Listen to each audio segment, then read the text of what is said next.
রাজ্য বিধানসভা নির্বাচনের দ্বিতীয় দফার ভোট গ্রহণে সকাল সকাল বুথে পৌঁছালেন বিজেপি নেত্রী তথা সোনারপুর দক্ষিণের প্রার্থী রূপা গাঙ্গুলী। রাজেন্দ্র প্রসাদ শিক্ষা সদন গার্লস হাই স্কুলে নিজের ভোটাধিকার প্রয়োগ করলেন তিনি। তবে ভোট দিয়ে বেরোনোর সময় একাধিক বুথে অশান্তি ও ইভিএম বিভ্রাট নিয়ে শাসক দলকে কড়া ভাষায় আক্রমণ করলেন এই তারকা বিজয়ী প্রার্থী। আপনারা দেখছেন বনশ্রী নিউজে।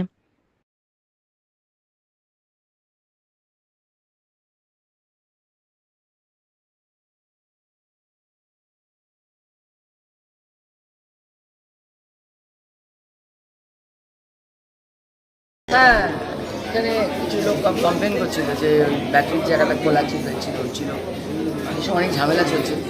22 নম্বর পার্টি আসলে অনেক ভালো ভালো লোকজন থাকে, তো সেই জন্য ওইটা যত তাড়াতাড়ি গন্ডগোল করানো যায় আর কি, খেলা দিনটা। আর তুমি আজকে তোমার কেন্দ্র নিয়ে কি বলবে? देखिए ना, सुबह सुबह सब लोग आ गए हैं। इस बार मतदान एकदम खास होगा, ये जितना भी कोशिश करें खेल खेलना।